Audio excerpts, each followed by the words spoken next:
दोस्तों ईएमआरएस का तो फॉर्म आ गया है, लेकिन इसकी जो चेंजेस हुए हैं या जो हमारा 2 टायर एग्जाम हुआ है, इसको अच्छे से समझना बहुत जरूरी है। कई लोग ये अफवाह में है कि अरे यार अब तो नहीं होगा, कई लोग हैं कि भाई अब क्या हो गया या ठीक है। तो कई तरह की चीजें। पहली बात तो आप ये जान लीजिए कि इससे संभावनाएं बढ़ती है, घटती नहीं है। अगर आप थोड़ा भी मेहनत करने वाले स्टूडेंट, आप इस बात को समझिएगा कि इस तरह की चीजों से जब आपका सेकेंड लेवल होता है, तो हालांकि सब्जेक्टिव के लिए आप लोग तैयार नहीं है, इस बात के लिए तो मैं हमेशा मानता हूं कि सब्जेक्टिव देना बहुत टफ होता है। और ये टफ मत बोलिए, मतलब आप लोग प्रैक्टिस में नहीं हो उसके लिए। लेकिन अभी सभी एग्जाम में ये चीजें आ रही है, आपने देखा एलटी ग्रेड में आया, अभी केबीएस में भी आने वाला है। तो इसको अब जब आया है तो इसको हमको कैसे लेना चाहिए? पहली बात तो अफवाह में एकदम भयावह नहीं लेना चाहिए। मैं पहले आपको डिटेल में दिखाता हूं और मैं ये बताता हूं कि ये ट्विस्ट कैसे है, कि आखिर ये सिलेबस है और इससे ऐसी चीजें जब चेंजेज होती है तो कितना प्रोबेबिलिटी बढ़ता है सिलेक्शन का शुरुआती बार में। ये आप देखिए, पहले तो आपका जो शुरुआती दो इनका पहला लेवल है, ये वैसा ही है जैसा पहले था। आपको जैसे पीजीटी या टीजीटी दोनों में से कोई ले लीजिए, तो आपको जो ये ऑब्जेक्टिव एग्जाम होगा, जो ओएमआर बेस्ड एग्जाम होगा, 1/3 नेगेटिव मार्किंग इसमें होती है ऑब्जेक्टिव में।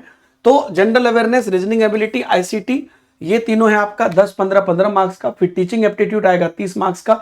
डोमेन नॉलेज आपका आएगा टोटल 30 मार्क्स का, जिसमें एक्सपीरियंशियल एक्टिविटी बेस्ड और एनएपी है। टोटल 100 मार्क्स हो गया। बाद में आपका लैंग्वेज कॉम्पिटेंसी 20 मार्क्स का है, जिसमें कि 2 लैंग्वेज है और उसमें क्वालिफाइंग इन नेचर है, 40% पर क्वालिफाइंग है।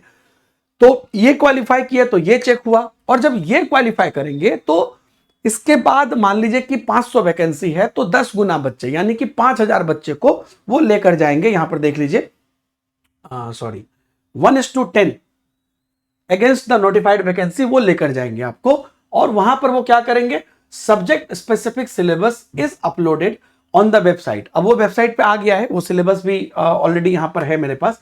तो नंबर ऑफ क्वेश्चंस, अब जो सेकेंड लेवल पे आप समझ गए, पहला लेवल आपने क्वालिफाई कर लिया, तो सेकेंड लेवल पर जब आप आएंगे तो सेकेंड लेवल पर आपको वहां पे भी ऑब्जेक्टिव क्वेश्चन है।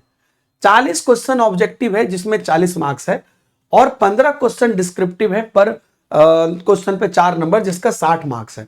मैं आपको बता रहा हूं सिलेक्शन सिर्फ इसी के आधार पर इनका होना है।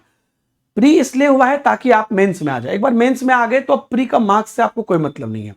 अब यहां पर आप इसी के बेसिस पर आपका सिलेक्शन होगा।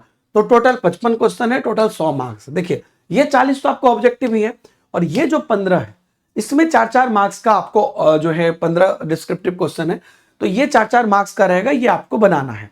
अब इसमें भी एक कहीं ना कहीं पॉसिबिलिटीज बनती है ना, कि अगर ऑब्जेक्टिव में कहीं कुछ भी इधर उधर हो रहा है, या तो ऑब्जेक्टिव में सही होता है या गलत होता है। यहां कम से कम अगर हम लिखेंगे तो 4 में से 1-2 तो मिलेगा ना। तो ये पॉसिबिलिटीज को बढ़ा रहा है, मतलब चीजें आई है तो उनको पॉजिटिवली देखना है। 3 घंटे का ये टोटल आपका एग्जाम होगा, और इसके बेसिस पर आपका मेरिट बनेगा। ठीक है, लिखा हुआ है कि merit will be based on tyre 2 exam only, केवल इसके बेसिस पर ही मेरिट बनेगा। सेम आपका अगर टीजीटी का भी देखिएगा तो सेम है, कि आपका वही general awareness, reasoning ability, ICT, teaching aptitude 10 15 15 30 का हो गया। फिर डोमेन नॉलेज आपका इसमें टोटल 30 का हो गया, सॉरी डोमेन नॉलेज, हाँ टोटल 30 का हो गया। और उसके बाद देख लीजिए लैंग्वेज कॉम्पिटेंसी इसमें 30 का दिया है, 3 लैंग्वेज पे। और इसमें भी अगर आप जो है पार्ट 5 विल बी, पार्ट 6 जो है ये आपका क्वालिफाइंग है ना। और उसके बाद आपका ये वाला चेक होगा। फिर जब आप ये कर लेंगे तब उसके बाद आप जो वही इसमें भी 1:10 का रेशियो है, इन बच्चों को आपको लिया जाएगा मेंस में, जो टायर 2 है उसके अंदर again same 40 question objective, 15 question आपके डिस्क्रिप्टिव रहेंगे। तो इस तरह से आपका एग्जाम होगा। एक दिन में एग्जाम नहीं होगा, एक बार जब आपका प्री क्वालिफाई हो जाएगा, उसका रिजल्ट निकल जाएगा, उसके जितने सीट है उससे 10 गुना बच्चे को लेके मेंस में यानी कि टायर 2 में बिठाया जाएगा। फिर उसके बाद आपका सिलेक्शन हो जाएगा। तो चांसेस यहाँ पे बढ़ेंगे कि पहले लेवल पर अगर आपका एक बार आप झोंक देते हैं अपना, तो फिर सेकंड लेवल पर थोड़ा डिस्क्रिप्टिव के लिए भी तैयार कर लेंगे। और अगर पहले कम गलतियां भी हुई थी तो उसको वहां पे सुधार कर लेंगे, क्योंकि 10 गुना बच्चे को ले रहे हैं। अगर पहले लेवल पर उतने ही बच्चे को ले लेते, तो अगर मान लीजिए उससे आप थोड़ा भी बाहर रहते तो सिलेक्शन नहीं होता। तो 10 गुना ले रहे हैं तो एटलीस्ट हो पाया। अब उस पर डबल मेहनत करके और आप चीजों को आगे लेकर चल सकते हैं। दोस्तों बहुत और सारी जो सिलेबस है, डिटेल सिलेबस, वो सारी भी मौजूद है, और सारी चीजें हमने टेलीग्राम पर डाल दी है, और मेरे पास ये सभी चीजें यहाँ पर अवेलेबल है।